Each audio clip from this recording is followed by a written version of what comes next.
Hello, everybody, and welcome to the Power System Podcast. I am your host, Phil Long. Thank you very much for clicking on this episode and joining me today. This is my first episode ever of this podcast. I will admit I very much woke up today with this idea and got all the things in order, got the domain and everything, and started this all fresh from scratch. I literally thought of this and I'm recording this all in one day. This is very much it could be summed up as a ADHD flash of inspiration moment. But no, I'm excited to do this. I love talking about anime. I love watching anime, and I just thought, you know what better use of my free time than to take all of my thoughts and takes on anime and just make a podcast for it. Somebody out there is going to listen, and clearly there's somebody listening to this right now. So again, thank you for coming. I guess some background on me. I'm Phil, avid anime fan. I was very much in that group of people that was introduced to anime through like Toonami in the early 2000s Cartoon Network without really realizing what it was, without really realizing that it was from Japan and it was this other country's media and everything. I just thought it was cool shows. You know, I just watched it. Oh, Dragon Ball Z, yeah, that's just a show. I didn't know what anime was, not a concept for me.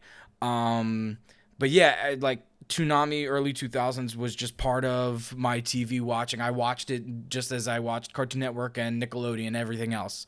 And it wasn't until I got older that I realized the culture and community around anime, and I got into it as, you know, as a medium as a whole. I very much started out as that kid. I was like, are you an anime fan or you just watch Dragon Ball Z and Naruto? I definitely just watched Dragon Ball Z and Naruto. But I remember watching a lot of other stuff from the early Toonami programming days. But obviously Dragon Ball Z was my entry to it, and Naruto, I was very much a Naruto kid. I'll get into that later. But I didn't start dabbling into other shows and other titles until like college and everything. And obviously COVID had a lot to do with me getting into it, because me, like everybody else, had way too much time on their hands and just poured so many hours into anime and just really dove in head first. I know there's probably a lot of people on the internet that have a very similar story to that and can relate to that. So hopefully you're listening to this and, you know, you can be an avid listener to this, because maybe, you know, we'll agree on some of these things. But yeah, overall, what to look for in this podcast, I'm looking to talk all things anime, all things manga. I would classify myself as an anime fan who has dabbled into manga. I wouldn't full on call myself a manga fan. I've read it, I have a few, and I want to read more of it. But I've always been predominantly anime first. But through this podcast, I would like to get into manga more and talk about certain things, especially stuff that has yet to have a show. I feel like for titles that have both a manga and a show, the more traction is going to be around the show. So I'm definitely down to get into things that are only manga right now. So that way, you know, we're hitting all the spheres. So overall hopes would be, whether I'm reviewing an episode, fucking talking about a retrospective of certain series, or if I'm breaking down a season, I want to get into all of it. I am a nerd about this. I think way too much about it.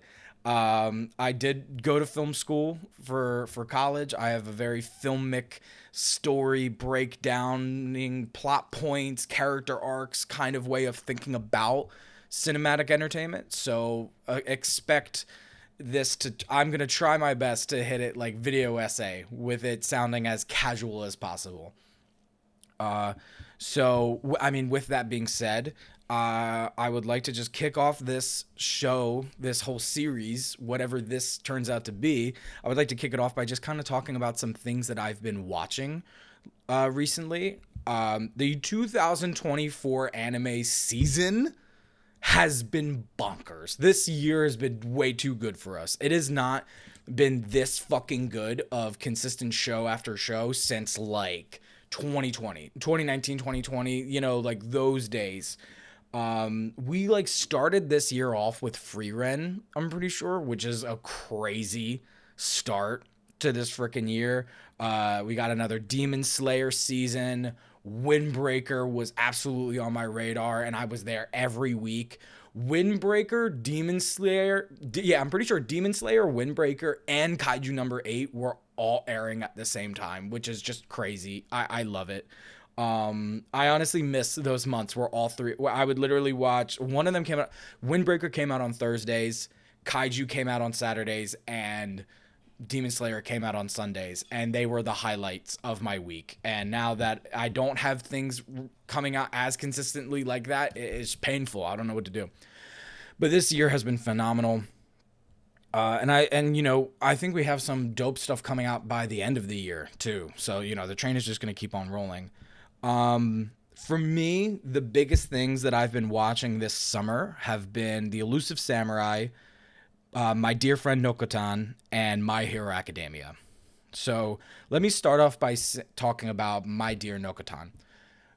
I want to start off by this because I guess this is going back into kind of like my intro of who I am and what is anime to me. I am very much a shonen stan, proud of it. I will not apologize. It's my genre. I like it. There are people who my camera's going in and out of focus, so I'm very sorry for the video viewers. There are people who stan romance. There are people who stan every other genre, right? So I will proudly stan shonen. So Nokotan is very much something that I usually wouldn't watch. I will say I'm getting all over the place. Regardless the fact that shonen is my favorite genre, I will watch other stuff.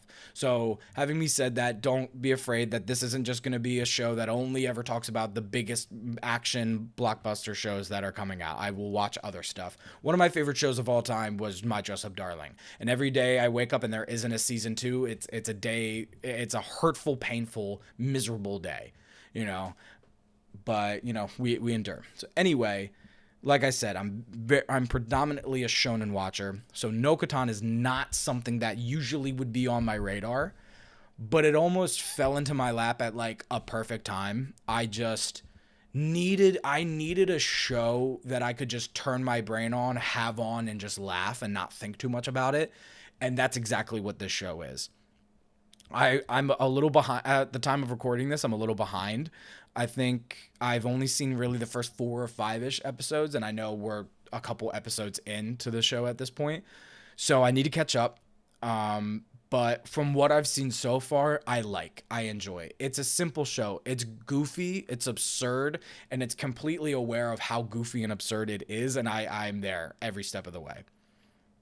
So I'm excited to keep on watching Nokotan. I've got the opening stuck in my head just like everybody else does. It's hilarious. It's fulfilling everything I needed to do, which is great. Next, I want to talk about Elusive Samurai. This I just recently caught up with. I was a little bit behind on it the past couple weeks, and then I just caught up with it. And this show has been really, really enjoyable. I will say it's not my favorite show. But I really like it. I always feel kind of afraid to say like, oh, it's not my favorite show, because everybody hears that and immediately thinks like, oh, so you don't like it. You think it's bad. No, I think Elusive Samurai is phenomenal. I think this is some of the best animation Cloverworks have ever done. It's Cloverworks that does Elusive Samurai, right? Yeah. Licensed by Aniplex of America. This is some of the best animation Cloverworks has done. And Cloverworks has been pumping out top tier animation for the past couple years, and this is absolutely their peak, and they still have further to go. So love everything that they're doing there. The story is great. I'm enjoying the characters. I think overall the beginning of this season was really, really hot for me. Obviously they had a wild episode 1 entering the group of anime that have the 0 to 100 really quickly in the pilot episode. I would say out of the shows that I've seen that fall into that category, Attack on Titan is number one. Elusive Samurai's episode 1 is not far behind that in terms of here's your main character, here's their ordinary world, here's all their friends, and everybody's dead within a minute. It's so fast. I had to double take it. I had to rewind because I thought I missed something because everybody was alive and then everybody was then brutally massacred. So really grabs your attention really well. The concept behind it, the fact that he is built up to be this really strong warrior, he's destined to be this strong warrior, but he can't fight, but he's really, really good at dodging and running away, is super, super interesting. I loved, any chance I have to talk about Dragon Ball, I will. I loved the concept of Ultra Instinct, of like you couldn't touch Goku. So the fact that Elusive Samurai Tokiyuki is basically just Ultra Instinct, the kid, I'm here for it. So one of my favorite episodes I watched on the show was when Ogasawara shows up and him and Tokiyuki enter the archery contest while on horseback. And there's like dogs running, so they have to hit a dog, but they're each trying to hit each other. That episode was pure cinema. Just the full-on thought and breakdown that they had of the tactics and how all the strategy behind it was just incredible. But I think where the show is kind of losing it for me is kind of what has happened since then. It's for me, the pacing has very much been bogged down by like gathering all of Tokiyuki's retainers, getting the entire cast together. From I think the latest episode to come out of recording this was episode 9. So by now I'm pretty sure we have all of the sub characters. So maybe I'm hoping the next couple episodes it will start to pick up steam. Because for me, it needs that right now. It was a little bit slow in terms of like, oh, here's this side character, here's their little story, here's this side character, their little, now I'm kind of needing like, okay, now that we're all come together, I need a big finisher to really push this story along. And if they do that, then I'll be happy. Otherwise, it's starting to feel a little like, okay, you got me. I'm into this already, but I still feel like we really haven't set much in motion yet. We're still very much in the beginning of all this, so I just want the story to pick up the pace just a little bit. But some things that I love about the show is how they play with like the realism, in terms of the animation, whereas like things are happening and that's not like literally what is happening, but they're animating it as if it's happening.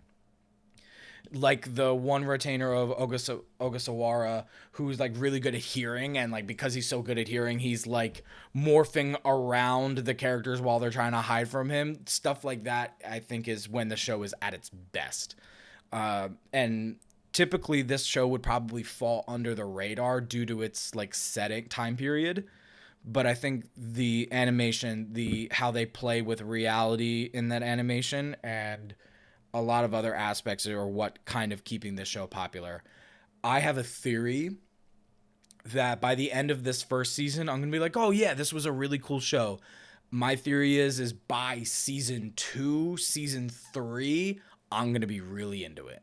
I just think I have to stick with it. It's like cool now. Like I said, it hasn't picked up its pace yet, but I can tell, I'm hopeful that once it picks up its pace, this is going to be a winner. So really, really enjoying Elusive Samurai. Can't wait to watch more.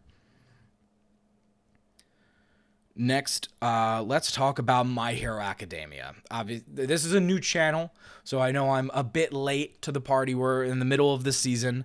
So I just would love to, but I feel like this is appropriately placed in the season to kind of talk about how this season has gone overall.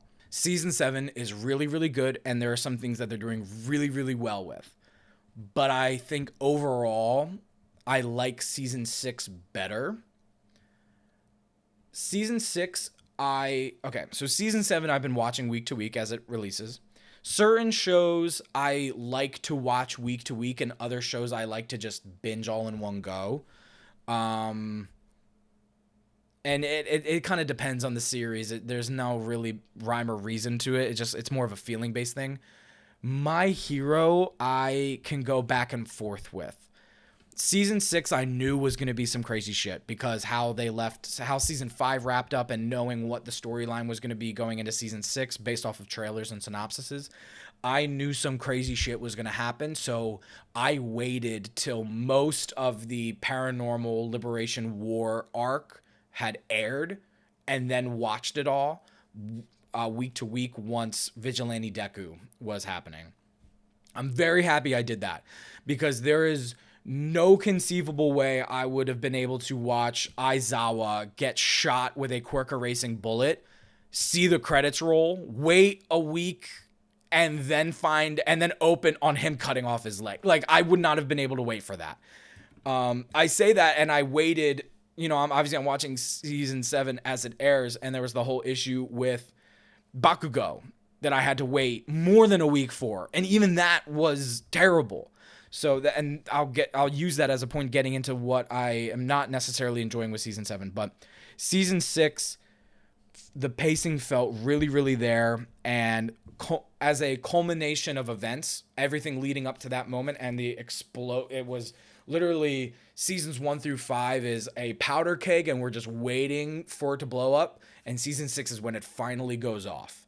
So that obviously is such an enjoyable viewing experience that since season 7 is the follow-up to that, it's almost like we've already seen this whole big scale fighting. So it almost feels like not much of it is new to me because it's like, okay, well, we've been here. This is just continuing it. So maybe that's why it doesn't feel as great in the moment for me, because I've almost been in this like major battle fighting mode of this show since season 6. So it's not new and fresh, but I think the beginning of this season was phenomenal. The fight of Stars and Stripes and Shigaraki was absolutely incredible. My only complaint was like Stars and Stripes, like, I don't know, she was here and then she left. Kind of hard to have like a feeling about her since it's not that she was like hyped up. She was teased at the end of season 6, but she was played up to be All Might of America, like All Might level, and then she dies after one fight. She goes out incredible, but the only other problem I had is she erased some of Shigaraki's quirks, but we were never told what quirks got erased. And then a couple episodes later, he's back in the battlefield as if he never lost any of the quirks.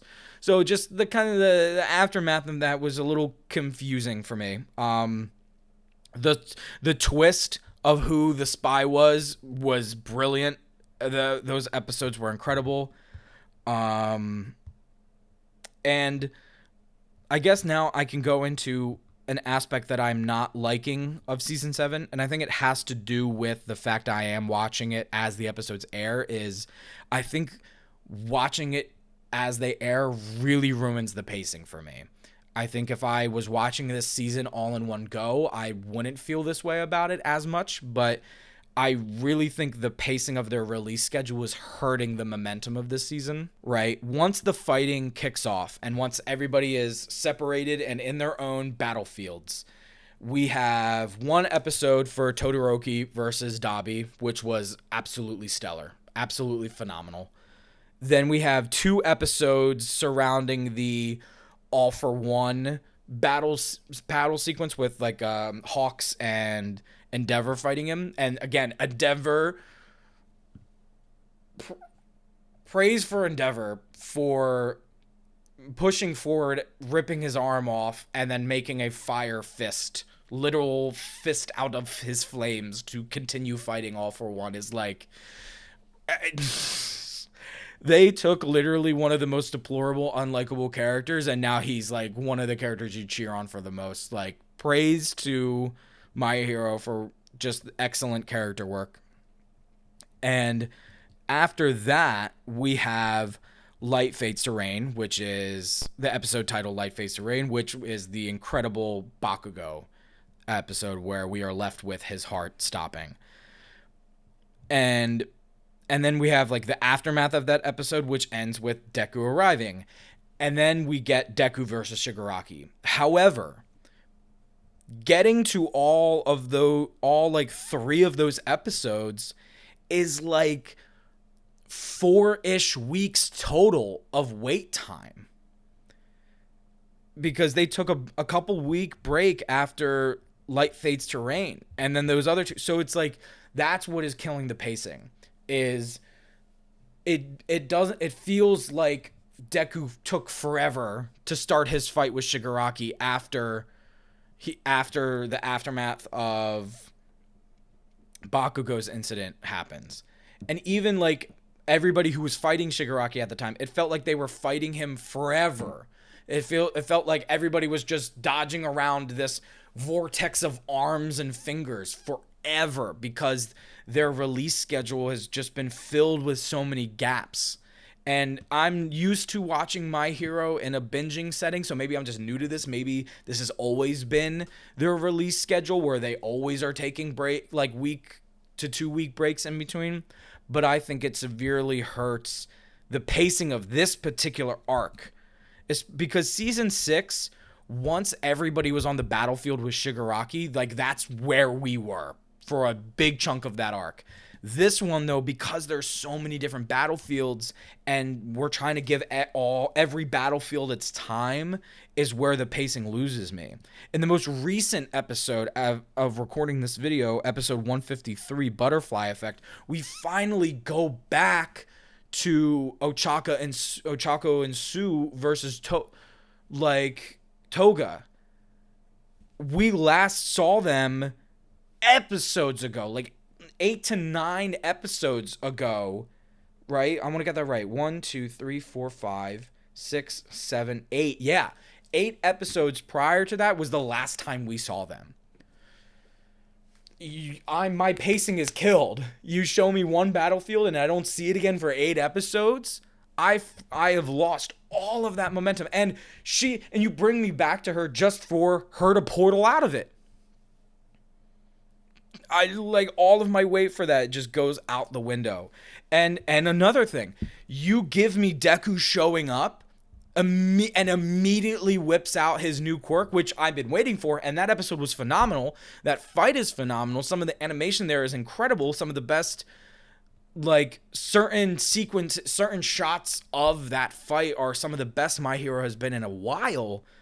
But you give me that, and then you take me away from it for 2 episodes. The battlefield of Shoji and all the other characters, which, don't get me wrong, those 2 episodes are incredible. Shoji's backstory was phenomenal. Like, everything revolving around the heteromorphs and just the very topical racist themes in there. Incredible storytelling. Don't give that to me, though, right after your main character showing up with his new power, fucking wiping the floor with the villain. Give that, like, save Deku. Like, make me wait for him. Even though I'm complaining about the pacing, it feels like he still shows up too early. I still feel like there's a lot more that needed to happen before Deku needed to show up. Because a lot of what they're kind of doing with this season is they're playing too much of the villains have the upper hand and the heroes have the upper hand, but the villains have the upper hand. They're giving the upper hand to the villains too much. They're building up too much of this, like, I have no idea how the heroes are going to win. It seems like every time they throw something at either Shigaraki or All For One, they just heal and they're fine. They heal. They're not even winded. And you've got Endeavor, who doesn't have an arm. You've got Hawks, who, like, barely has any wings. He's at his wit's end. Deku apparently has 5 minutes to finish this up, or else the world is over. And everybody else with Deku is gassed, is tapped out. I'm fearful that whatever they whip out to give the hero. Oh, and also we ended with Sad Man's death parade happening. So the villains just got reinforcements by the hundreds of thousands. So I'm worried that whatever they whip out to give the heroes the edge in this is just going to be really convenient and just not feel natural at all. It's just going to feel really forced. I'm worried. I don't want that to be the case, but I'm worried that that's how it's going to feel just based off of how they're constructing everything. Yeah, it's just their pacing choices have been interesting in terms of like, oh, now we're going to show you this battlefield and now we're going to take you away from it and show you this. You know, this arc has very much felt like fourth grade Shinobi World War from Naruto. And I can't help but make comparisons because they are so similar. And I'm just worried that I don't know what else. You know, I haven't read the manga. So I'm sure there are people listening to this who have read the manga who are like, oh, just wait. Hopefully, I don't know. But I like this season. There are some really great highlights, but I don't know. It's almost like I feel like I'm waiting for the shoe to drop, and the shoe is not dropping. And now I'm convinced of like, I feel I'm not gonna believe it when the shoe drops because you're making me like wait for it in a weird way. But overall, I really like My Hero. I've been on this show for a couple years now. This show is very sentimental to me at this point.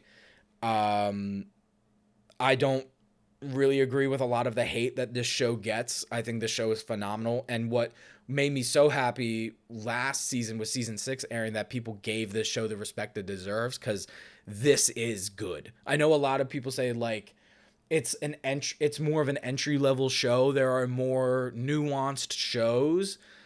But, like, what's wrong with being entry level? Like, this show does everything well. It works. Okay, it's entry level and it's not super nuanced, but everything that it needs to do, it does. This is some of the best characters that you care about, the characters you love. It's so easy to get into and it's so easy to catch your attention, and that's why it's really, really good and why I love it and why I hope it stays, even when the show is done, that it stays popular thus far, because I think this one is really special. Not for nothing, I showed a friend of mine who never really watched anime, and me and another buddy of mine were like, okay, we're gonna show you this because this is a really great place to start. And we showed him My Hero, and he obviously is very familiar with like the MCU and just the overabundance of superhero movies. And something that he said was, it was so refreshing to watch a character learn how to use their powers again, because the superhero genre in movies and TV has been going on for so long. It's so played out that we don't need the origins of the heroes learning how to use their powers anymore. It's like they start and they know how to do everything, which takes out the interesting factor of them learning to be better, right? So to hear him, didn't even think about that. You know, I've been watching this show for years, and that's not even something that I like actively thought of. But that was just super dope for him to hear. Is like, it's so refreshing to see somebody learn how to use their powers in a hero setting, and My Hero does that excellently. But yeah, so that's my ramble about My Hero. Very hyped to continue watching. I know the manga just ended. A historic run. Very going to be a sad day for me when the show finally ends, but I think we are all incredibly lucky to be living in the time that we are, that there is a fucking abundance of phenomenal titles. It seems like as soon as one show ends, there is another one like right about to show up. My Hero ended, and Jujutsu Kaisen is going to be ending very, very soon. Well, I think within like September is when it's ending. And those are two huge titles for Shonen Jump. But there are so many other giant, from what I've heard through channels, is Shonen Jump is not dry for material, despite My Hero and JJK ending. And even think about it, one of their biggest ones that has a lot of buzz and is getting an anime soon is DanDaDan. And I guess this is a great transition to talk about kind of the manga section. I wonder if that's how I can do this show, is I talk about anime and I also talk about manga. Like, I talk about anime that I've been watching lately, and then maybe I can just discuss some manga that I picked up. And great, like I said, great transition is DanDaDan. actually picked up the manga, have it here, and read the first volume because I knew there was a lot of buzz behind it. A lot of people said that it was really, really good, and I knew its show is starting in the next couple months. So I was like, all right, let's just see what all the buzz is about. Let me, on a whim, let me read the manga, and it sucked me right in. It's so funny. When I was reading this, I literally said, I was like, I have not been this hooked by a story, by like a manga, a show, since Chainsaw Man.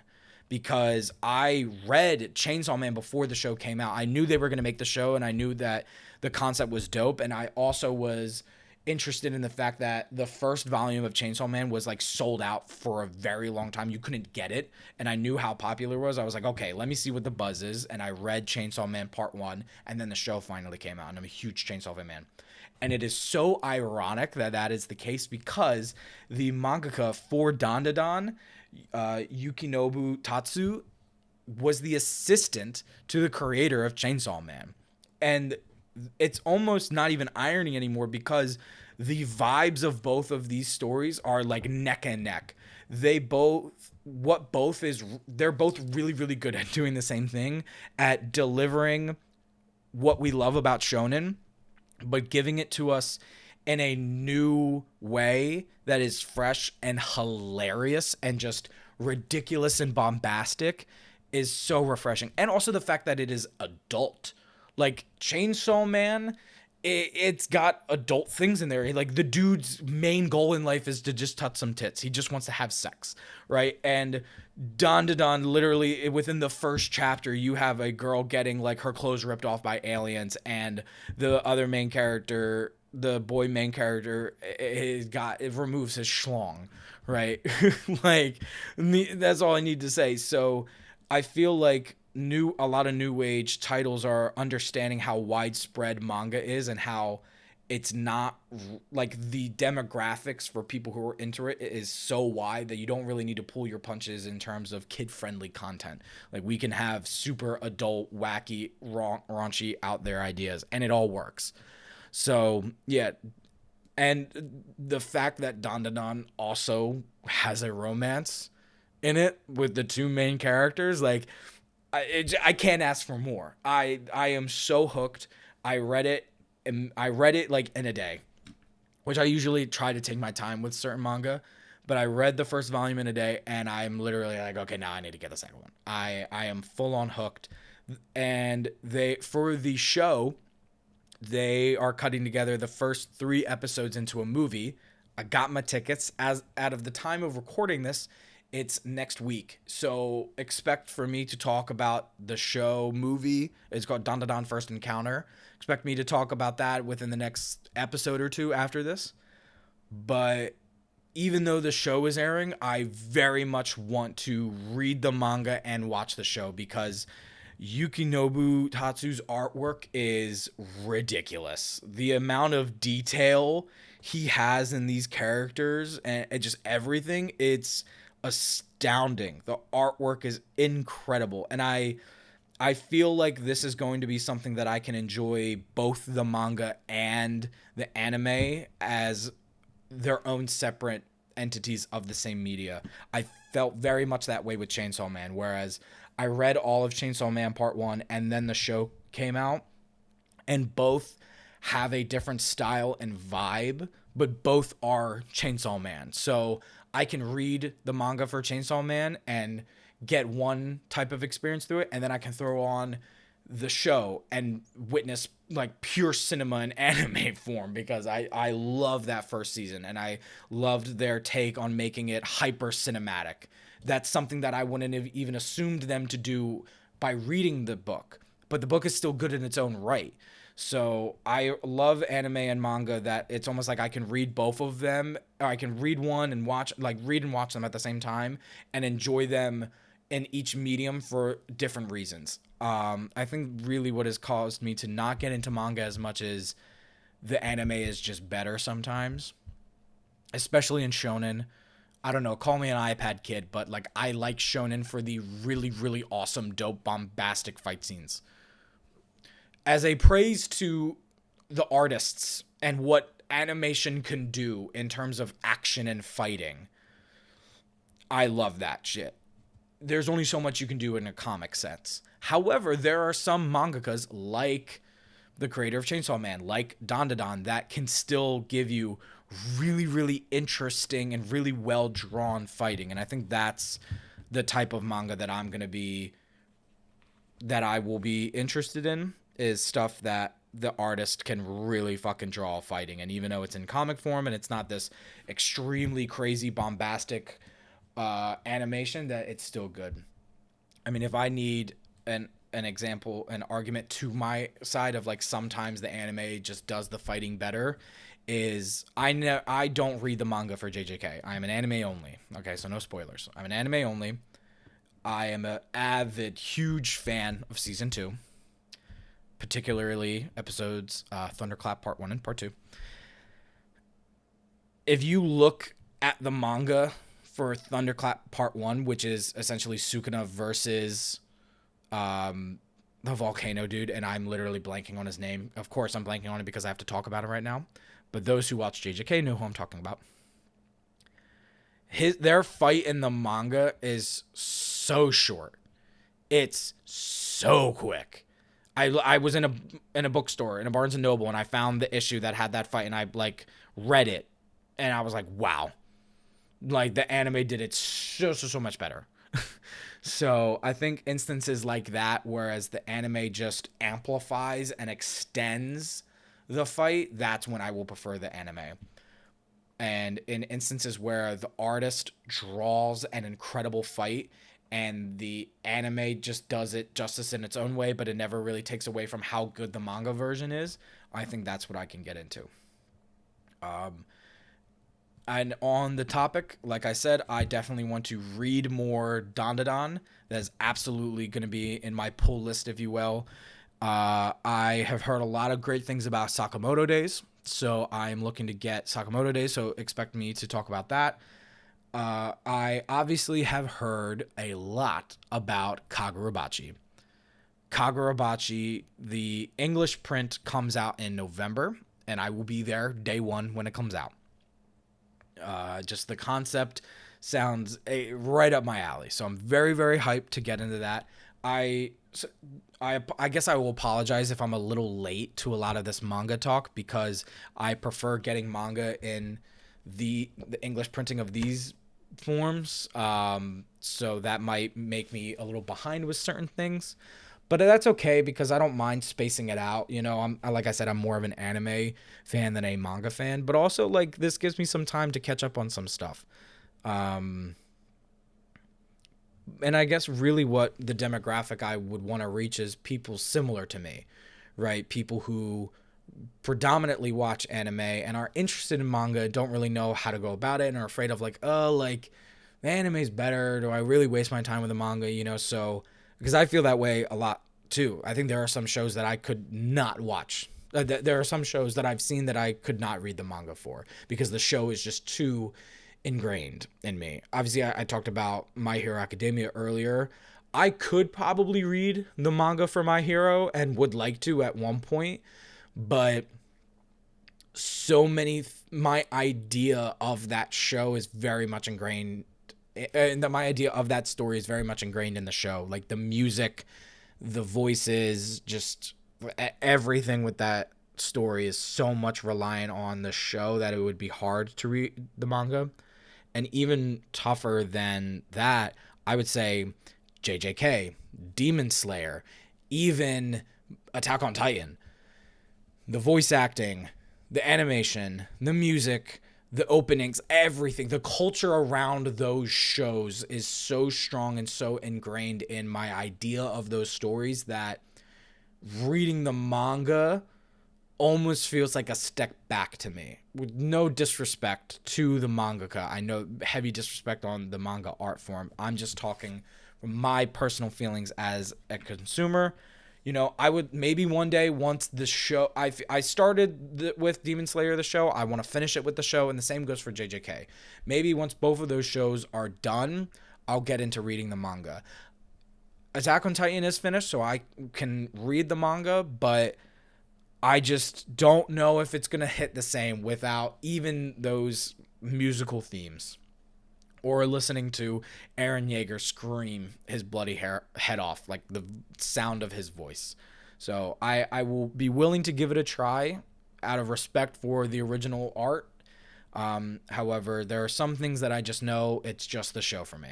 But back on track, DanDaDan, Sakamoto Days, Kagurabachi, when it comes out, will absolutely be picked up.